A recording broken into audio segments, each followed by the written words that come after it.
Hi friends, ఈరోజు నేను ఈజీగా అయిపోయే కాబూలీ చనాతో చాట్ చూపిస్తున్నాను. ఈ కాబూలీ చనాని అయితే ఒక 4-5 అవర్స్ మంచిగా నానబెట్టుకోవాలి. తర్వాత వాష్ చేసి కుక్కర్లోకి తీసుకోవాలి. కొన్ని అయితే అలాగే ఉంచుకోవాలి. దీంట్లోకి కొద్దిగా వాటర్ వేసి మనం బాయిల్ చేసుకోవాలి. కొద్దిగా సాల్ట్ కూడా వేసాను. ఇంకా నెక్స్ట్ ఇది కుక్కర్ పెట్టుకుని మనం మసాలా ప్రిపేర్ చేసుకోవాలి. ఒక మిక్సీ జార్ తీసుకుని ఒక టమోటో,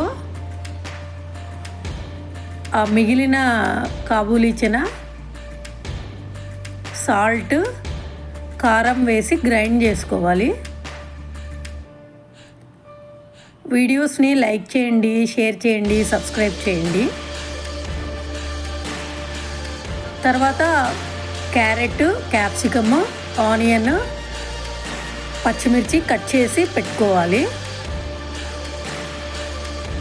మీ పిల్లలు తినేటట్టుంటే క్యాబేజ్ కూడా యాడ్ చేసుకోవచ్చు. సమ్మర్ హాలిడేస్లో స్నాక్స్ కావాలి అని విసిగిస్తుంటారు కదా, ఇలాగా హెల్దీగా చాలా చాట్ చేసి పెట్టండి. తర్వాత ప్యాన్లో కొద్దిగా ఆయిల్ వేసి ఆనియన్స్, పచ్చిమిర్చి, క్యాప్సికము, క్యారెట్ వేసి వేయించాలి.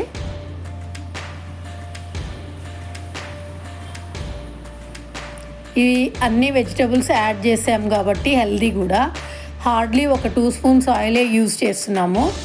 ఎప్పుడు డీప్ ఫ్రైడ్ స్నాక్స్ కాక ఇలా కూడా ట్రై చేయొచ్చు ఇంట్లోనే ఈజీగా. తర్వాత మనం గ్రైండ్ చేసి పెట్టుకున్న టమోటో మిక్చర్ని వేసేయాలి. ఇంకా మిక్సీ జార్లో ఉన్న పేస్ట్ని కూడా నీళ్ళు వేసి వేసేసాను. ఇంకా తర్వాత మనం బాయిల్ చేసి పెట్టుకున్న శనగలు, చాట్ మసాలా యాడ్ చేయాలి. ఒక స్పూన్ చాట్ మసాలా వేయాలి.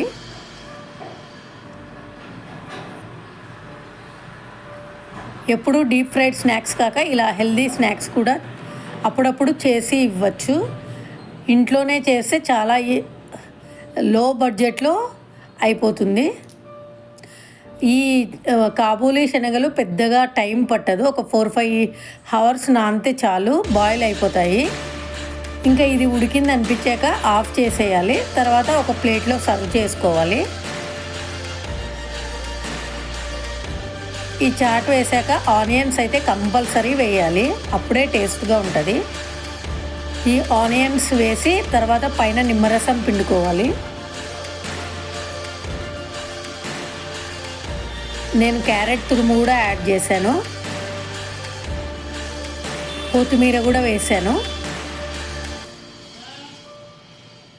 ఇంకా తర్వాత సేవ్ వేసాను. కార్న్ఫ్లేక్స్ కూడా వేసుకోవచ్చు. Bye, thanks for watching.